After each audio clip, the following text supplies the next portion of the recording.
was a time 40 years ago in England, they rebelled against even having ID cards because they knew that that was police state. Because they always use them then for internal passports. Now the government's come out and said, you will have an internal passport and we will, outside of courts, outside of law, put you on secret lists so they confirm for political reasons where you have no life. Then folks are like, I better do what they say or I won't be able to travel or have a job. Well, that's total tyranny. These people are crooks. We come back from break, military, police, and others. Jeff, Matt, Scott, Chris, Randy, we're going to get to you. But here's the issue. This whole architecture of Homeland Security is designed on the surface for the American people. Checkpoints at trains and highways is not to get terrorists, folks. It's for the American people. Sticking their hands down one-year-old babies' diapers and checking for poop bombs, as we saw yesterday, is about training the parents that they're criminals and to have their space violated. We're all getting our prisoner training. And it's all being done so the globalists can steal everything. See, a lot of folks are like, well, I don't mind tyranny. Oh, really? Do you know with tyranny comes being poor, having no rights? So are our police and military and bureaucrats going to go along with this? Are they going to speak out? Is it such a peer pressure culture? We'll find out. Now, getting more into this, here are 10 facts that prove bin Laden Fable is a contrived hoax. Paul Joseph Watson. Merely a week after President Obama announced the death of Osama bin Laden, there is literally a deluge of evidence that clearly indicates the whole episode has been manufactured for political gain and to return Americans to a state of post-9/11 intellectual castration so that they can be easily manipulated in the run-up to the 2012 election. Here are 10 facts that prove the bin Laden fable is a contrived hoax. Before last Sunday's raid, every intelligence analyst, geopolitical commentator, or head of state worth their salt was on record as stating that Osama bin Laden was already dead and that they probably died many years ago, from veteran CIA officer Robert Baer to former Pakistani Prime Minister Benazir Bhutto to, she was current when they killed her, to former FBI head of counterterrorism Dale Watson. In addition, back in 2002, Alex was told directly by two separate high-level sources in the Bush administration. Let me find the spot I was. By two separate high-level sources that bin Laden was already dead and that his death would be announced at the most politically opportune moment.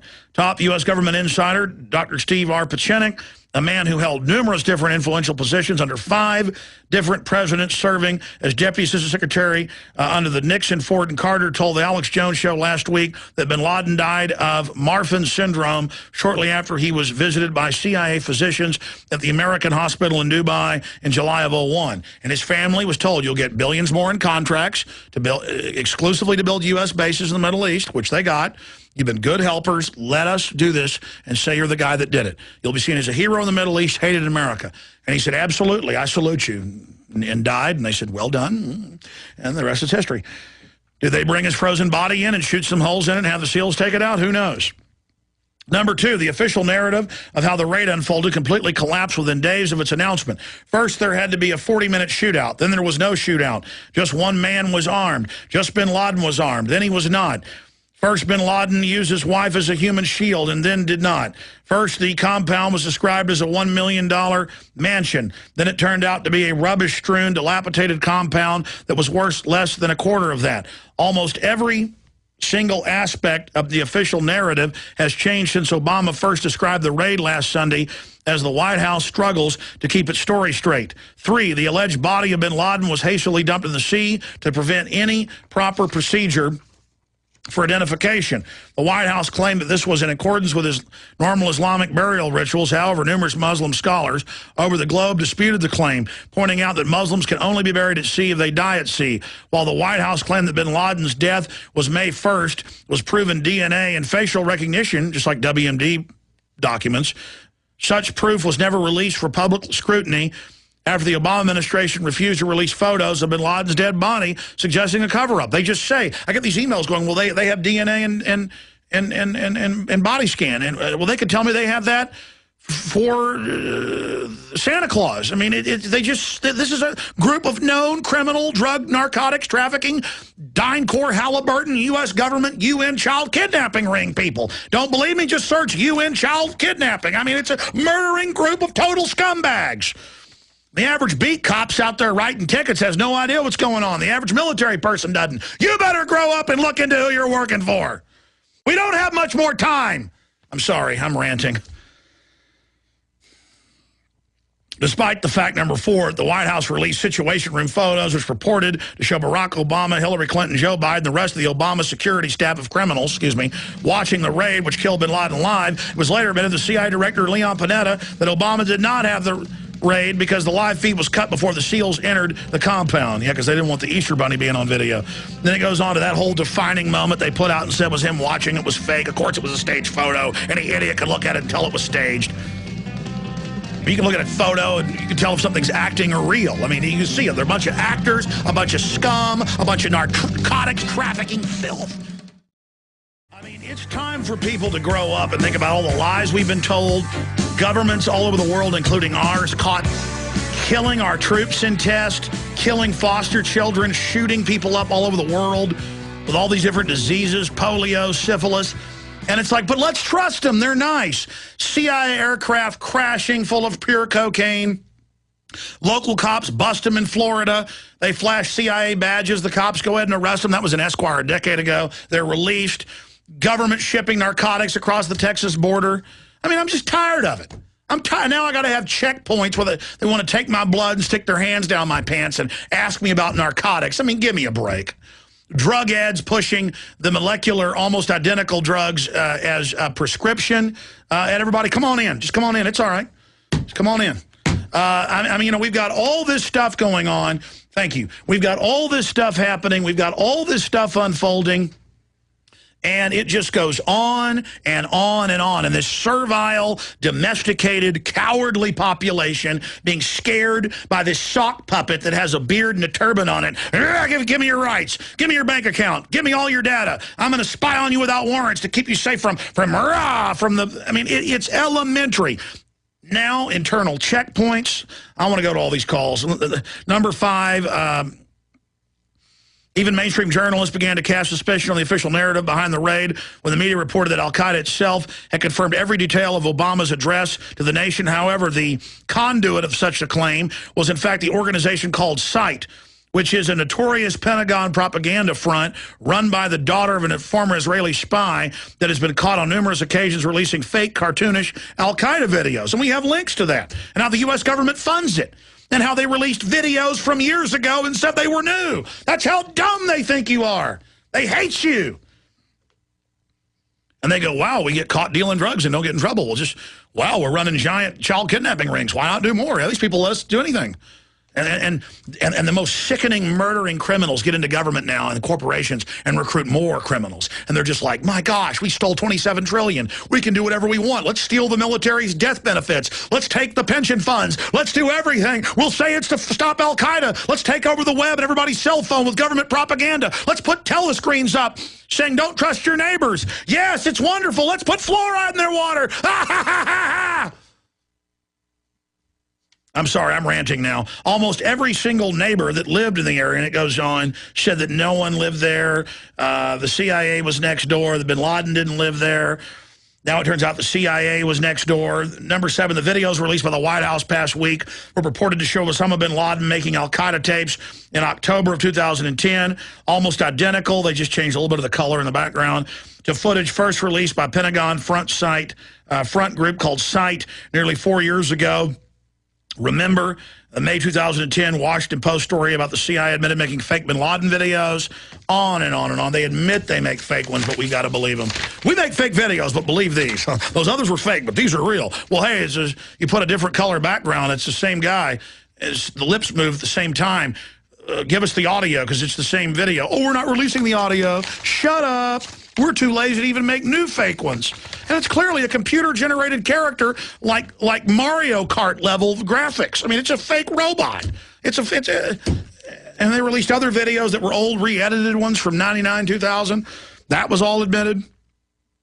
They released video of Muhammad Atta and the other main hijacker at the training base with bin Laden 5 years ago, and then a year later admitted, oh, it was fake from a made-for-TV movie that aired on British TV 2 years before. They're like, hey, we have this good computer graphic we did of the simulating the 2 lead hijackers meeting with bin Laden Let's just use it and say it's real. Yeah, the scum won't notice. We kidnap their kids and ship narcotics in. They're a bunch of domesticated cowards who are totally gullible and will buy anything. Let's just do it. Despite the fact that numerous neocons came out on days after the alleged raid to erroneously assert that torturing terror suspects at Guantanamo Bay led to the discovery of bin Laden himself, the supposed world's most wanted terrorist and treasure trove of terror information, despite the fact that he was unarmed, was not taken in for questioning. He was instantly shot in the head, according to the official narrative. Number 9, U.S. government has been caught on several occasions within the past decade staging military operations for the purpose of generating contrived pro-war sentiment amongst the American public. Jessica Lynch, Pat Tillman, fake WMDs, I could go on. Number 10, despite the fact that Obama announced last Sunday on live television that the world is now safer because bin Laden is dead, his administration, with the aid of the fearmonger mass media, instantly seized upon the situation to terrify Americans into being afraid of imminent reprisal terror attacks inside the United States. So-called no-fly list to be expanded to trains and subways. Obama went to the Ground Zero photo op. They rolled out the new terror listing 2 weeks before. It's all scripted. All right, I said I'd take your calls, and I want to hear from police and military. Do you buy any of this? And do you buy we've got to have random TSA trained people now everywhere? That'll keep us safe from terrorists, but the borders are wide open. And now the La Reconquistas are trying to break Arizona in two and merge with Mexico, and it's a minor footnote in Reuters. I mean, do you get it? Traitors took over America. Red alert, we're going down. And the government staging events so they can sick you on people inside the country who aren't traitors. Understand? Comprende? Got that? Get it? Understand it? Good. Jeff in Texas, you're on the air. I'm sorry I'm ranting. Go ahead. No problem, Alex. It's an honor to talk to you, and I've got to apologize in advance. I am at work, so if I get a call, I'm going to have to go. That's fine. Go ahead, sir. All right. I just wanted to say that I don't buy a word that they say, and I think it's pretty much straight out of 1984 that they're going to be able to take over our phone media and send us direct messages. It is directly out of 1984. If you're a police officer in the military, let us know. What are your colleagues saying? I mean, are they starting to get freaked out by this?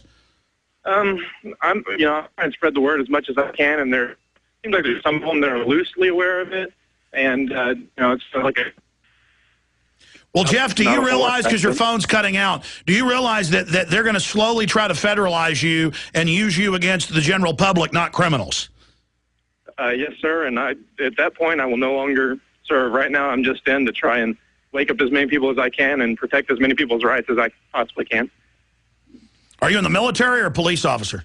I'm a police officer at an airport in Texas. What do you think of Texas moving to make it the law, which it already is, but specifically that if TSA sticks their hand on your genitals, it's a felony? I'm excited. I can't wait to enforce it because I'm sick of having to stand by and watch it. And I know a lot of TSA folks write me and talk to me in person when I see them, and they say they don't like what's happening. The other TSA people that you talk to, are you getting the same thing, that they don't like what they're being told to do? Yeah, I mean, it seems like there's two pretty distinct groups. It's, one that's, completely oblivious and have no idea what they're doing, kind of. I mean, they seem like good-faring people, and then there's others that just seem like, just like in police, they enjoy the authority and like to use it. Well, Jeff, let me ask you this question. See, I like to use authority on bullies, on scum, on criminals, not on little old ladies or one-year-old babies. I have an instinct to want to protect them, and I know real warriors in the real warrior class, that's what you want. This is the parasite class they're trying to convert you to, and thank God you're fighting it. What about now expanding airport security randomly to malls, shopping centers, grocery stores, highways, train stations, which they're now announcing they're doing? I mean, even if terrorists were real, just randomly doing this is a complete joke. It's only designed for the public. Do you agree or disagree? I completely agree. I mean, how many people have actually been caught by these random screenings and searches? I mean, they're completely unconstitutional. They're unbacked by anything. I mean, the Constitution says it has to be issued based upon probable cause, and there's certainly no probable cause when it comes to that. And as far as, I mean, yeah, even if these random screenings are out there, what are the odds? I mean, if every day you go out and you get in your car, you're taking a big risk that you're going to get in a wreck and die. I mean, that's just exactly part of life. Exactly. Jeff, God bless you. We appreciate your service to the country and the republic and this great state of Texas. Look, I'm going to try to break this down briefly and then go to Matt, Scott, Chris, and Randy right now here in about 60 seconds. They're telling us torture's good. If they can get us to say torture's good, they can do anything. That's so immoral, so evil. It's only good for fake confessions. It's right out of every nightmare state in history. And they're flying their flag of evil, trying to get us to accept the evil. You do that, it's over. And then all the other checks and balances that make us secure, that make us safe, that make us happy, that create the engine of liberty, they're gone.